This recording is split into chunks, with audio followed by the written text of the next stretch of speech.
I'm Elisa Parenti, and you're watching Bloomberg Technology. Let's start with a check of your first word news. President Trump spoke at the Conservative Political Action Conference, telling supporters that construction of the border wall will begin soon. He also blasted the news media for using unnamed sources. Trump told conservative activists there'll be no more big multinational trade deals and promised to take a tougher line on trade. 7 GOP governors are calling for changes to Medicaid. They are also urging Washington not to scrap Obamacare without a viable alternative. The AP reports they want Congress to adopt an alternative to change Medicaid from an open-ended federal entitlement to a program designed by each state. They present the proposal Saturday. Authorities have cleared the last holdouts from a Dakota Access Pipeline protest camp in North Dakota. But there's tons of debris to be cleared. A highway bridge remains closed and a court battle looming as hundreds of protesters remain in the area. Democrats invited immigrants to President Trump's first address to Congress in an effort to put a face on people potentially hurt by the administration's policies. Invitees next week include an Iraqi-American doctor who discovered elevated levels of lead in children and a Pakistani-born doctor who delivers critical care. Global news 24 hours a day, powered by more than 2,600 journalists and analysts in more than 120 countries. I'm Elisa Parenti. This is Bloomberg.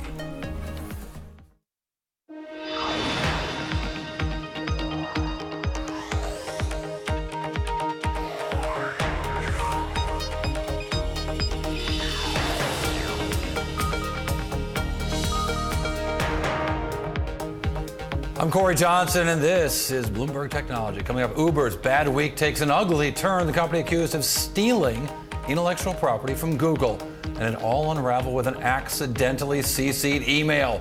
We're going to tell you that story. Plus, after developing the Tesla Model S, Peter Rawlinson has a next act, inventing a new electric car. You got to see this cool ride. And Amazon arrives where no other streaming service has been before, an Oscar nomination. We'll talk about Amazon's ticket to Sunday's Oscars.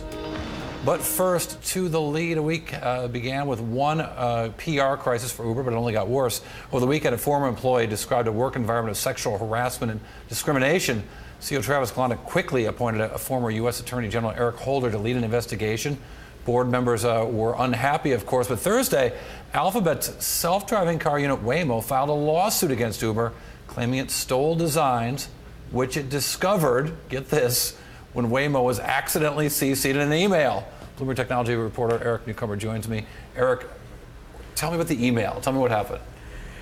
Yeah, as Google tells it, a supplier sent them an email and they opened it up and they see this circuit board that looks all too similar to their own LiDAR system, except it's labeled, Uber's Auto Team. And so I think that's where they begin to really sort of get some tangible evidence. So Google gets this. I'm going to call it Google. Yeah. I know I should call it Waymo. I know I should call it Alphabet. A lot of brand confusion. I'm just going with Google. So Google gets this circuit board in an email. Yeah. And it's the wrong file. It was meant to be sent to Uber, and it says Uber on it. And Google also knows that the guy that was one of the most important developers had quit, started his own company, which was quickly acquired by Uber. Right. Anthony Lewandowski is now the man of the hour, and we learn a lot from this lawsuit that he talked to Uber before he even started Auto, and then as Google points out, Auto was the name of his startup. Exactly, yeah, his self-driving trucking startup, which is now sort of taken over all of Uber's autonomous vehicles team. They're in charge of the self-driving cars in Pittsburgh, the ones that were kicked out of San Francisco, and all of that. Let's talk about go into a little more detail about what came out in the lawsuit. Again, all according to Google, all in their suit against Uber. They talk about this wasn't a case of documents being backed up or they were on a USB drive. This was a lot weirder than that.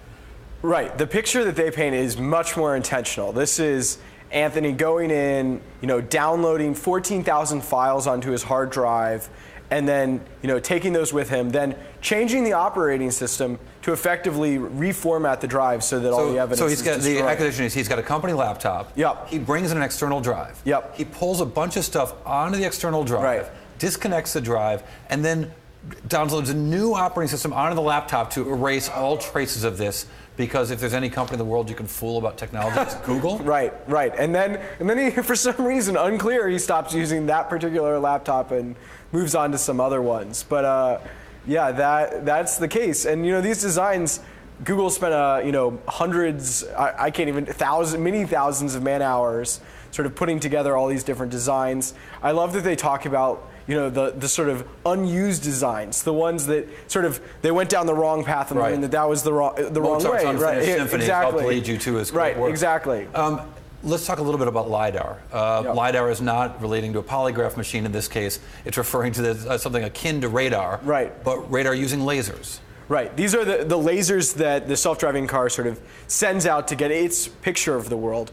And Google, did some work to figure out its own way to sort of sense where everything was and position, the tree, the dog running across the street, all that, so that they would have an advantage over other self-driving car makers. And lots of companies are using LiDAR, or trying to use LiDAR. We're going to have a company later in the show that's using LiDAR in their, at least, I don't know if you're going to call it autonomous, but at least easier to drive car with all sorts of tools in it. But these were really particular designs that the company is trying to really own over all the competitors in space. Right. I mean, they're trade secrets. This is how they're supposed to have an edge, get a self-driving car out before Uber and sort of figure out a way to turn this into a business. I am not a LiDAR expert, but I think it's like, to the degree of, do we have two mirrors or one, where is it positioned to get the most information efficiently? And then also there's just the matter of price. And we haven't talked about the supply chain part of this. You have to acquire all the pieces that you use to manufacture this, and just figuring out what the proper supply chain is to build the LiDAR is an advantage over another company that have to spend months figuring out the supplier network. Well, and it's also interesting to me that you've got all these companies. I was born in Michigan, and when I was a little kid, cars were everything everywhere, even though it wasn't my family's business, but everybody else was in that business. Right. And there were all these little companies, and there was room to start up little companies to create the windshield wiper, to create the light that's on the mirror when you flip down the visor and the light comes on. That was a different company, right? Now you've got not just Google and Uber and Tesla, but you've got Delphi, you've got Ford, you've got GM, and they're all hiring in Silicon Valley. They're all going after the same talent. Right. It's hard for a small self-driving car company to stay independent for long. I mean, I think what's interesting here, we don't really think of Uber as a small startup anymore, but I think if this were a traditional patent case, people would be sort of much more disturbed that Google was going after Uber for trying to make moves. But I think what's crazy here is that it's a true trade secret case. It's an employee stealing what Google alleges are trade secrets. And yet, doesn't Google have an investment in Uber, as I recall? Right, one of the biggest investors. So one of the biggest owners of Uber stock is suing Uber for stealing its trade secrets. And furthermore, Uber uses Google Maps, or has traditionally used Google Maps. I don't know what the involvement is there still. Right. Uber is still pretty reliant on Google's Maps, though trying to move away from them. I mean, sort of a frenemies turned into pure enemies situation at this point. And again, on the heels of this Eric Holder situation, the heels of Eric Holder, that's not the important part. The important part is the notion of a cultural sexual harassment and a notion of a place that rewards performance over fairness. Whether it's, the suggestion here is that it's run amok, that you've got a woman who's being harassed, according to her, by her boss, and they say her boss is and she's told you, sorry, your boss is a high performer. An employee who's accused of stealing trade secrets, and Uber doesn't fire the person. Instead, they say, we'll take a look at this, but they end up getting sued. The suggestion is the ends justifies the means. Well, and I don't know if that's fair, but that's what this all looks like. Yeah, I mean, I think, they're two very different cases. On the HR side, Uber's owning it, they're investigating it, they're trying to figure out what's going on and how culpable they are. And, Eric Holder is insisting that he is independent and has the full prerogative to question everything in the company. On the self-driving car part, Uber, is defending itself and saying, they didn't do anything wrong here, this is a crazy lawsuit, we're going to fight this in court. So I think the response and the situation are very different in the two cases. I mean, Uber's a big swinging company. I mean, they go after things in a very different way. I'm grateful for their service and the entertainment value they provide for me. Our lives very busy. Eric Newcomer, thanks for keeping us straight on all the things related to Uber and beyond. Eric Newcomer from Bloomberg News and right down the aisle. Right now, while the Uber deals with a number of scandals, of course, Lyft is capitalizing in U.S. expansion. The ride-hailing company announced an aggressive push, 54 new cities, including Birmingham, Alabama, and my beloved Des Moines, Iowa. But that puts Lyft in nearly 300 cities nationwide. Coming up, Peter Thiel's $20 billion data mining company Palantir. It's spreading its tentacles across Europe. A reminder, all episodes of Bloomberg Technology are now live streaming on Twitter right now. Check it out at Bloomberg Tech TV every weekday at 5 o'clock on Wall Street, 2 o'clock on the West Coast. This is Bloomberg.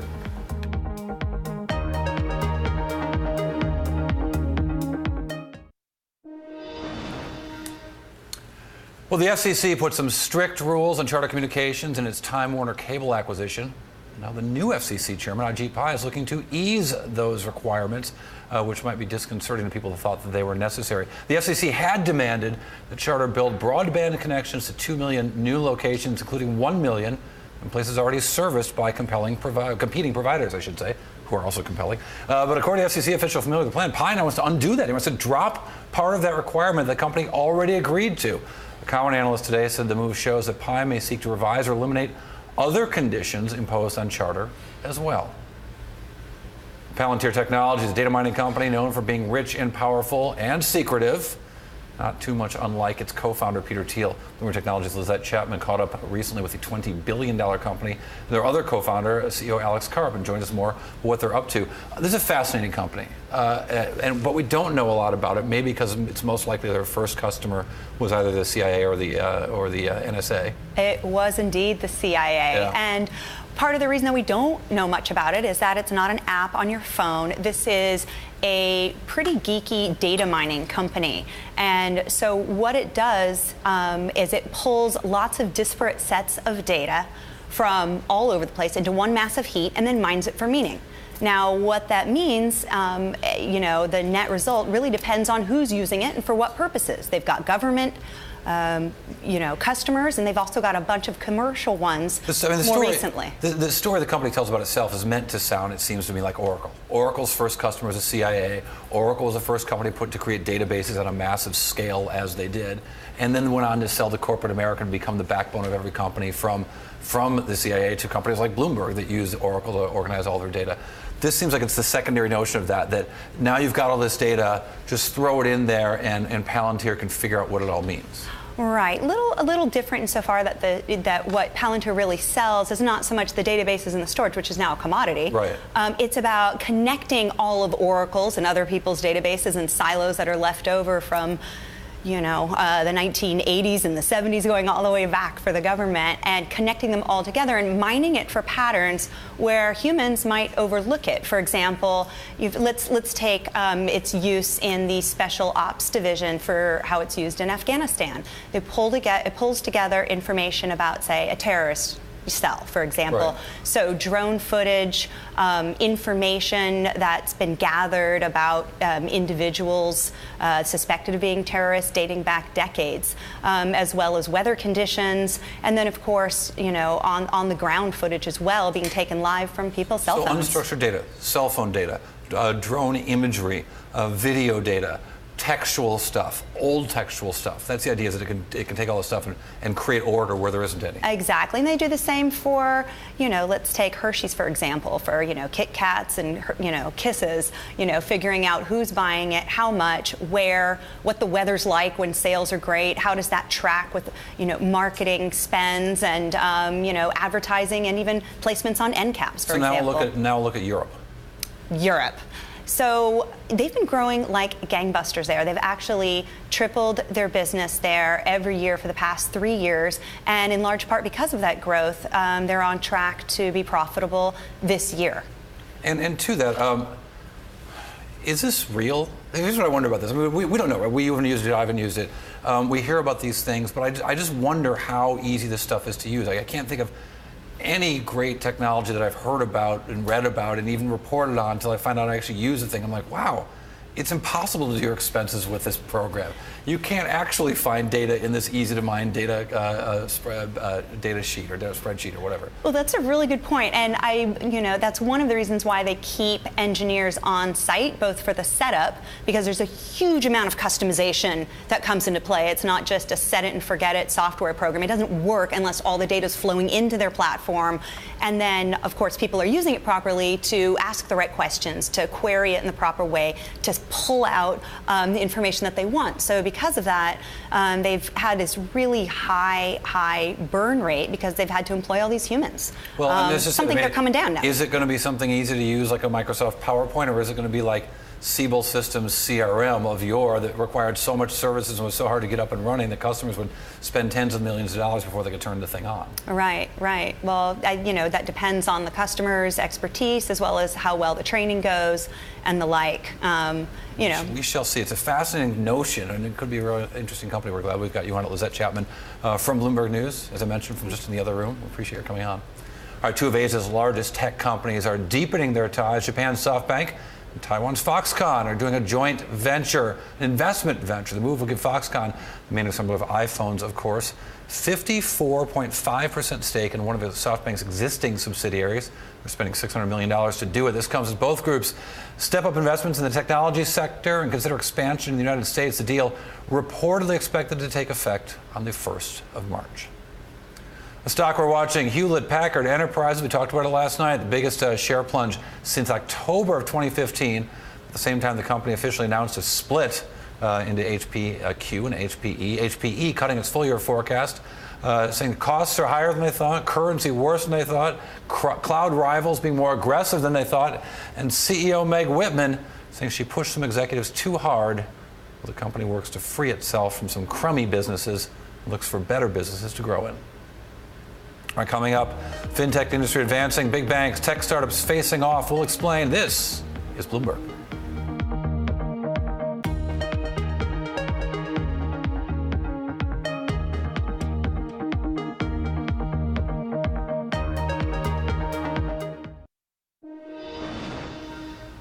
Fintech on track for big growth this year. Banks and other traditional players are worrying that as the rules are being written, startups are using the advantage of an unregulated area to grab some market share. Joining us right now, Bill Harris, of course, a longtime guy involved in a longtime guy called you Bill. Well, I am CEO of Personal Capital. I've been a guy for a long time too. Hey, really interesting times right now where you've got companies like J.P. Morgan talking about using consumer data, using all the data they can get from their customers to try to offer new financial products, and some concerns from some of the overseeing authorities in D.C. about how personal information is being used. What do you make of this? Well, I think it's fascinating to watch, and if it wasn't so harmful, it would be kind of funny. But what we're seeing is a Texas two-step. So the big banks and brokers are doing two things. Number one, they've descended upon Washington, and they're trying to repeal or delay what's called the fiduciary rule. The fiduciary rule is something that's been worked on for 6 years, which is very simple. It just says if you are selling a retirement account, like a 401k or something like that, you need to do so with the best interest of the customer in mind, rather than just lining your own pocket. Imagine. That's number one. Then number two, what they say there is, hey, listen, the consumer, the buyer of the financial product, should be able to figure it out themselves. So now, to that, let me just say. Well, go ahead. Yeah, then please. The second piece is then they are trying to restrict the access that customers have to their own financial data at these banks and brokers, so that then how can the consumer figure it out on their own? And what it is, it's to protect substandard products and high fees. Yeah, it's interesting. I mean, it's the very worst of it you worry about. I mean, the fiduciary rule is obvious, right? You shouldn't sell your customers something that's going to hurt them. You have to be working in their interest. You would think that, and indeed, some people who work in the industry look at the new fiduciary rule as saying, well, this is just going to empower more lawsuits. It's not really a protection; it's a regulation. Well, let me say this. Yes, it probably will empower more lawsuits, but when it does, it's probably a good thing. Fidelity, which is by far the biggest provider of 401ks in the world, they were sued by their own employees over the fees within their own 401k plan. We need to change the attitude of banks and brokers towards being something where we're really trying to work for the best interest of the client. So tell us about what Personal Capital is. I think it's a robo-advisor. I think people don't know as well. Yeah, well, first of all, it's not a robo-advisor. We are not a robo-advisor. And I have to say that everywhere I go because we get lumped into that category. A robo-advisor is an investment service that you can buy online, and it's all done with algorithms. We have software algorithms. We are an investment service. We are digital. But we marry that with human advisors, and really it's the way to go. 1 + 1 = 3. It's the magic formula. I think it defines what delivery of financial services will look like 10 years from now. And it does take this notion that people actually want some advice, so they don't want to just go online. You know, our friends at Wealthfront take the exact opposite approach. They say the millennial customer doesn't want someone to talk to. They find that the people they talk to get in the way. They just want to go online and get their money safely invested with low fees. Yeah, and I think for a lot of people that's exactly right. And in fact, I think robo-advisors, Wealthfront, Betterment, et cetera, I think they're good services. They're good services for people who have relatively simple finances.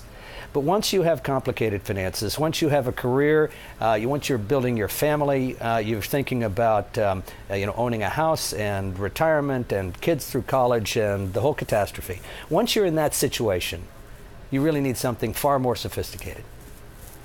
So really quick, just 30 seconds left here. Do you think there is when we have on the ends of sort of low fee structures of investment possibilities like Personal Capital, like Vanguard, like robo-advisors and Wealthfront and so on, do you think that eventually the Jamie Dimons of the world and JP Morgans are really going to run up into it because they're just providing a service that is fundamentally higher fees? Oh, sure. I think the whole world is going to, over time, have to adopt to the new realities of the fact that we're in a digital age.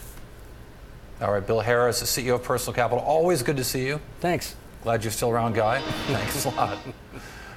All right, SoFi has raised $500 million more in a financing round led by the PE firm Silver Lake Partners. The company plans to use the money to expand internationally. And of course, it has an online lending balance, SoFi does. And the new funding brings SoFi's total investments in the business under $2 billion. Other investors in the round include SoftBank and GPI Capital. Coming up, the former lead engineer of Tesla's Model S shows us his latest electric vehicle. The company is called Lucid. The car is called Air, just like the sneaker, but it's bigger and faster, 1,000 horsepower for an electric luxury sedan. This is Bloomberg.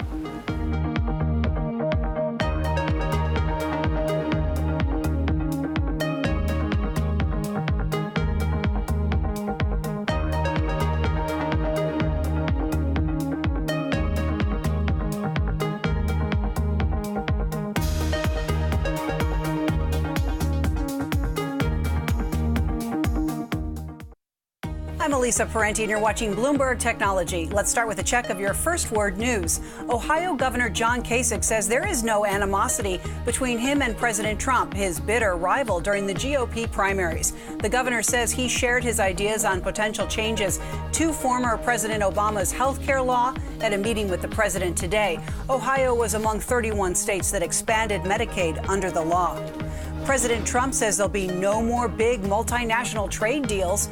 In a speech to conservative activists, the president promised to take a tougher line on trade. We're going to make trade deals, but we're going to do one-on-one, and if they misbehave, we terminate the deal, and then they'll come back and we'll make a better deal. None of these big quagmire deals that are a disaster. Just take a look, by the way, take a look at NAFTA, one of the worst deals ever made by any country having to do with economic development. President Trump also blasted the news media for using unnamed sources, and he promised to start building a wall between the U.S. and Mexico soon. The French Financial Prosecutor's Office has decided to open a judicial inquiry into parliamentary aid jobs that conservative presidential candidate François Fillon allegedly gave to family. The former frontrunner admits he hired his wife and children, but says the jobs were real and the practice was legal at the time. French presidential candidate Marine Le Pen is refusing to be questioned by police over a fake job scandal. Le Pen has rejected a non-binding summons from investigators. They're investigating her use of European parliamentary money to pay for party work. The International Olympics Committee is suggesting further adjustments are needed in the way Olympic hosts are chosen, saying the process produces too many losers. The changes could result in both the 2024 and 2028 Summer Games being awarded in September. Los Angeles and Paris are the remaining candidates from a list that originally began with 5 cities. In what could be a major break for comedian Bill Cosby, a judge ruled today that just one of the actor's several accusers can testify at his trial. The 79-year-old TV star is set to go on trial in June, accused of sexually assaulting a former Temple University employee in 2004. In Asia, Malaysia says that a chemical weapon used to kill the exiled half-brother of North Korean dictator Kim Jong-un. According to a preliminary report, VX nerve agent was found on the face and eyes of Kim Jong-nam. He was killed in Kuala Lumpur last week. Diplomats, colleagues, and relatives gathered in Moscow today to attend the funeral services for Vitaly Churkin, Russia's longtime ambassador to the United Nations. Global news 24 hours a day, powered by more than 2,600 journalists and analysts in more than 120 countries. I'm Elisa Parenti. This is Bloomberg.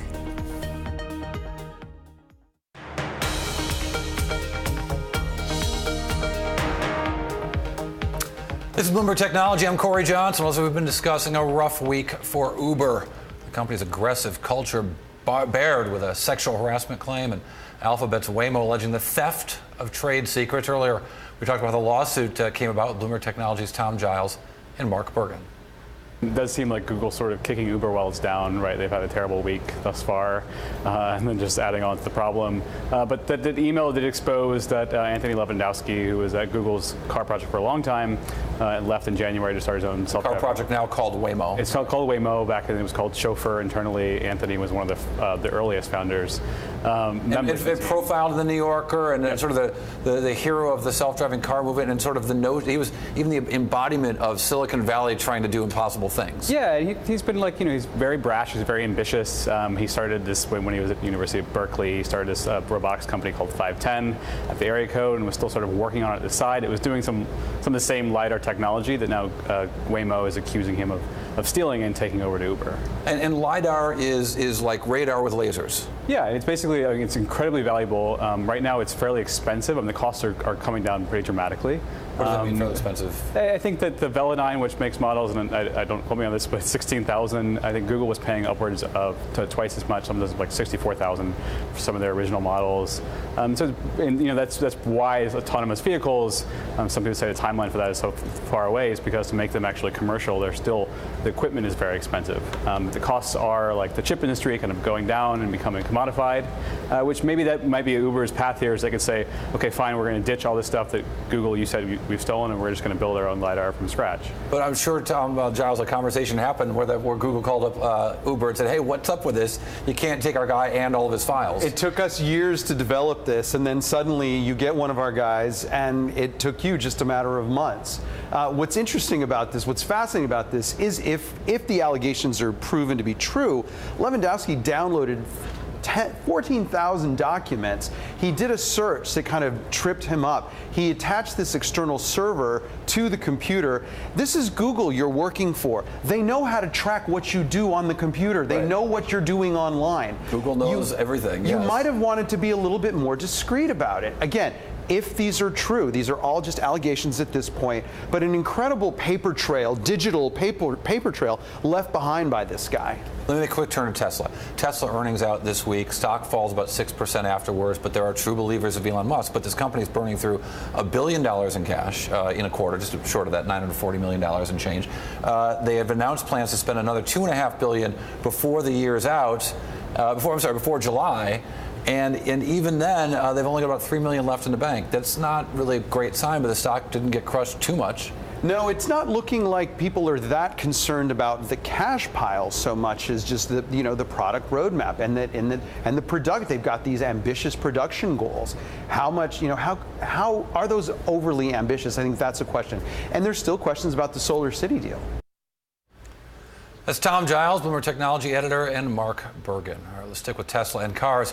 What do you do after you create the Tesla Model S? Well, if you're Tesla's former lead engineer, Peter Rawlinson, you start your own car company, and you call it Lucid Motors. Check it out. The first Lucid car is the Air. It's electric, 1,000 horsepower, and slated for full production in 2 years. Rollinson brought his first demo of the car right here to our studios, our Pier 3 studios here in San Francisco, to give us a peek. And I asked him about taking his experience with Tesla to start his own company.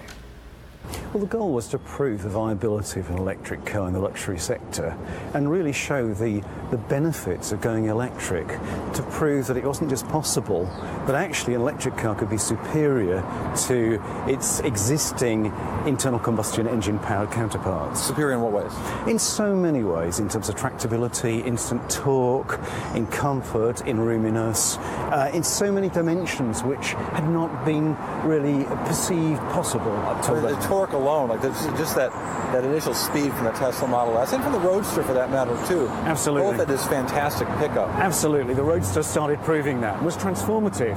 It exploded this myth that an electric vehicle is more like a milk float or a golf cart. Right. Yeah. And yet the issues of sort of reliability, distance also started to loom really large there. Oh yeah, I mean, range anxiety has been a bugbear for EV, for the widespread adoption of electric vehicles for many years. So you take those learnings and then you create this Lucid. What am I seeing here? This is a beautiful car. Well, this is the next generation electric car. This is taking electrification to a whole new level and rewriting the rule book.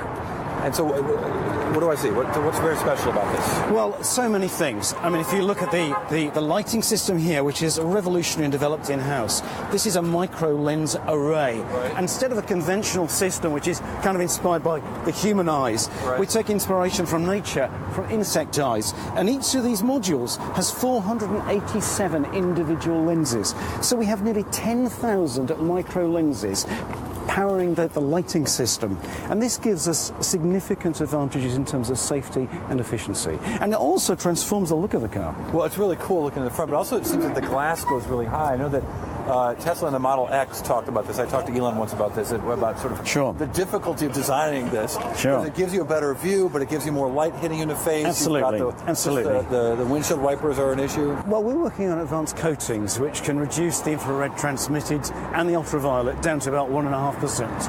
And we'll also have an electrochromic function in this. So I think that this gives the best of both worlds, and it gives an extraordinary airy feeling to driver and passenger alike, really synonymous with the name of the car, the Air. Right. So what is it that when you look at this car, where in terms of sort of production, what's your schedule like? Okay, so this is an alpha prototype which we've beautified to make it look production representative. It's a driving car. It's one of our alpha fleet. We've got alphas running now. In a year's time we'll have betas running. In 2 years' time we go to production in 2019. What's your production expectation?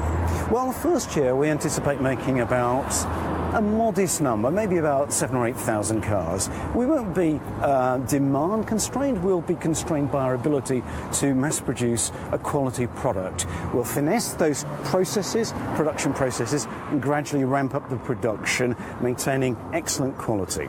One of the things that's interesting to me about the Model S is, from a design standpoint, the cars really kind of looked the same now about 3 years into production. So maybe I'm overly critical of Tesla, but to me it starts to look stale after 3 years. The car needs an update, needs a refresh, needs a change, not just inside. Yeah. What's your approach to that? Well, I think and you can tell me I'm wrong. Well, actually, that's a very interesting point, because actually Model S, beautiful looking car, but it's quite traditional in its design from the get-go.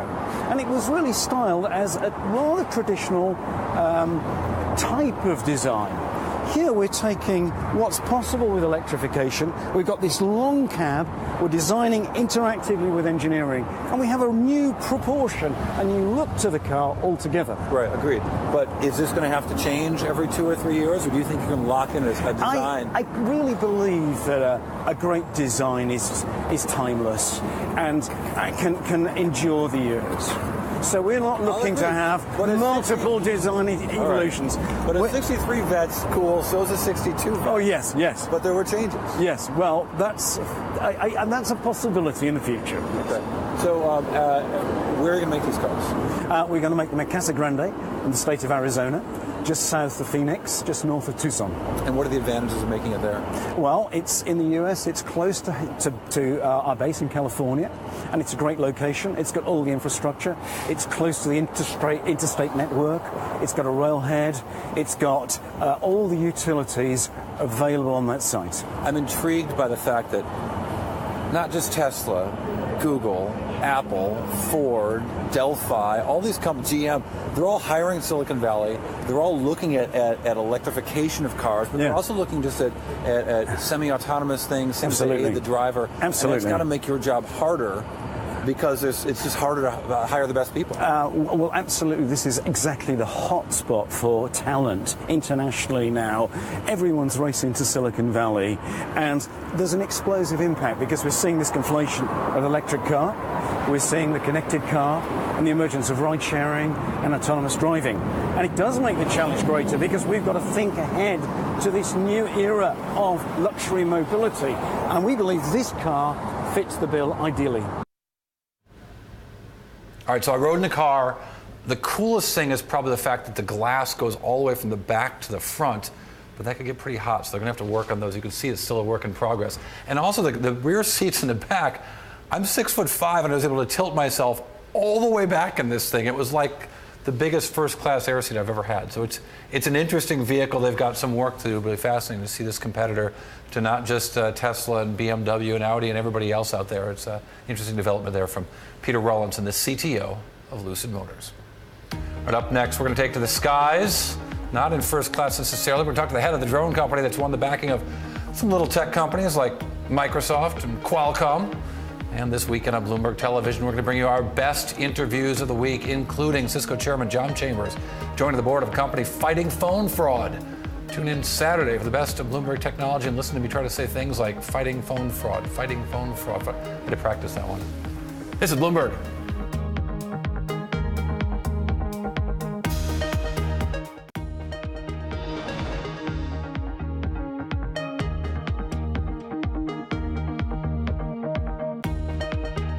So pretty here in San Francisco. All right, well, we are waiting here in San Francisco and everywhere else. The Snap IPO, that's next week, but the company's not alone looking for a new IPO. A peer-to-peer lender, China Rapid Finance, looking to raise $100 million in a new IPO. Though in November, the company was valued at $1 billion in a private round. China Rapid Finance is one of China's largest players in the domestic online lending industry that's exploded in recent years.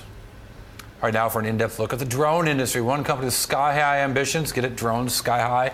AirMap, an aerospace management platform for drones. $26 million in funding was recently led by Microsoft's venture capital arm, Qualcomm in there as well. AirMap CEO Ben Marcus with us from LA, and Bloomberg's Alan Levin, who joins us right now from DC. Let me start with you, Ben. What are you going to do with this new money? Well, how's your business going to change? Well, we're helping millions of drones navigate in the airspace today, but as the drone industry evolves from a largely recreational and enterprise business to a more consumer-focused business, we need more autonomy in these vehicles, and we're going to help more drones operate more autonomously in the airspace and also extend our services around the world. Yeah, so Alan, give me some context for this business. I know Ben could do it, but I'm sure you've got a different view of where these guys sit in the space, if you will. Well, right now, I think it's fair to say we're all kind of waiting on new regulations that'll allow this to happen. FAA has kind of opened the door. There are thousands, tens of thousands of people are now in this commercial space, but it's very limited. You can't fly over people. You can't do that kind of autonomous flight that we're just talking about. And so it's still kind of a work in progress. I was on vacation recently, and there were a bunch of tech geeks around, as happens, and there were so many drones and so many different kinds of drones, and it strikes me that this business, Ben, is going forward whether the regulation is going to be there or not. Well, there are already, as I said a moment ago, millions of drones operating today. Most of the use cases today are around aerial photography and videography. That started with people having fun, taking pictures and photos of their friends surfing or mountain biking or whatnot, and now moving to the enterprise, things like industrial inspection, cell phone towers, flame stacks at refineries, and so forth. There are myriad use cases that are already underway legally and safely. I wonder, Ben, further, if you see that there are going to be successful businesses making drones. Seems to me that the making of drones is a commodity business, but on the other hand, I saw this company Vantage Robotics recently, and their Snap drone that was really cool, and it was, it seemed to be head and shoulders above, again, no pun intended, but there it is, head and shoulders above a lot of competitors in terms of things like safety and ability to reassemble it once it crashes. Yeah, a lot of people say that the hardware business is a commodity. I actually think that building a drone is a very, very complex integrated device. You have to be really good at batteries. You got to be really good at flight control systems. You got to be really good at motors and propellers, control links, video links. It's a very complex integrated device, and there's not too many companies around the world that can do it very well. Yeah, I wonder further, Alan, when you look at this, I mean, is the regulatory environment are they still sort of stuck arguing the stuff they started talking about 2 years ago, or are new issues coming up and they're having to sort of fold that into what their guidance is meant to be? Well, I think we're well along from where we were 2 years ago. At that time, the industry was very frustrated about the slow pace. In the last year, you've seen this real explosion of new rules kind of expanding uses. But the trick is what the industry really wants to do is to fly long distances, to allow sort of robotic or autonomous flights, and then to fly over people. And the drone you just mentioned is sort of a good step on how to get there. If you can create a drone that sort of breaks apart if it hits the ground or a person, and therefore doesn't hurt them, that's the sort of technology they're looking for to try to expand this. So you've seen this Snap drone, Alan? I've heard it described. Okay. Do you have one? A drone? No, I do not. And in fact, D.C., where I live, they're not permitted anywhere near this area because of security concerns. Wait, our drone reporter doesn't have a drone? Oh man, we gotta get you to come visit. I'm ashamed. I'm sorry. I didn't mean to call you out in public here, but no, that just speaks to it, Ben. Right? I mean, that's kind of the problem you're trying to solve here, right? Is the management of multiple drones when they seem sort of unmanageable. Yeah, I think that there are practical solutions to a lot of these problems. One of the issues that was identified in trying to get drones to fly over people is that the law enforcement community was concerned that they may not be able to identify the operator of that drone remotely. There are some relatively simple solutions to that. They're available in different right-sized chunks depending upon the type and scenario of the operation.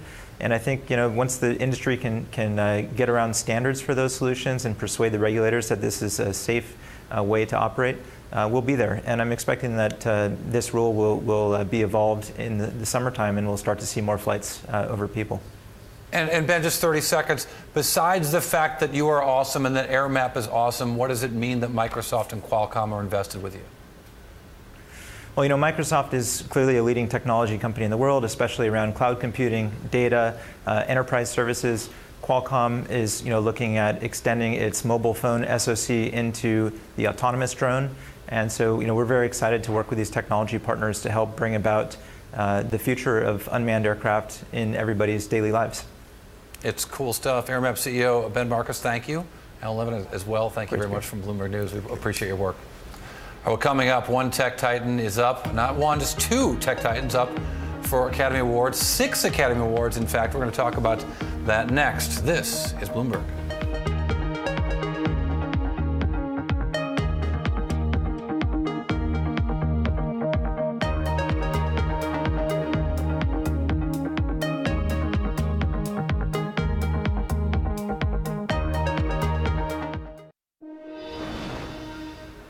It's a big weekend ahead for Hollywood, the 89th Annual Academy Awards. Sunday, some familiar names, Meryl Streep, Ryan Gosling for his second nomination. But there's a new player grabbing attention. Bloomberg's Caitlin Meehan reports. The biggest winner at the Academy Awards show might be a tech company. For the first time, an online video service is up for 6 Oscars, including the top prize, Best Picture. You're probably wondering who? The answer, Amazon. Last year, the tech giant acquired Manchester by the Sea at the Sundance Film Festival. The price, $10 million. Now that's a pretty good buy, considering the film grossed about $61 million worldwide. What we're really about in film is movies you're going to care about, movies you're going to talk about, and movies you're going to remember. And so we're looking for visionary films by visionary filmmakers stories that are smart and interesting and set apart from the crowd. And it's Amazon's Hollywood approach that has filmmakers intrigued. For this project, Amazon partnered with Roadside Attractions in the US to distribute the film to cinemas, keeping it off of its Amazon Prime Video service for a theater-first strategy. A win could give Amazon a leg up on the other streaming giant in the room, Netflix. Now, Netflix is no stranger to the Academy Awards. It earned its first Oscar nomination in 2014 for the feature documentary The Square.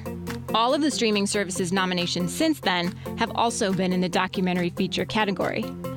Yet Netflix says it's not interested in offering a theatrical run and would rather push content first directly to subscribers. But Amazon's strategy may actually have an advantage for the long haul. Since it owns both the movie and the streaming platform, it can offer its Prime subscribers access to Manchester by the Sea globally and indefinitely. That was Bloomberg's Caitlin Meehan. All right, that does it for this edition of Bloomberg Technology. And Monday, we're going to be broadcasting from the Mobile World Conference in Barcelona. Among the CEOs, Deutsche Telekom CEO, Ericsson CEO. That's it for now. This is Bloomberg.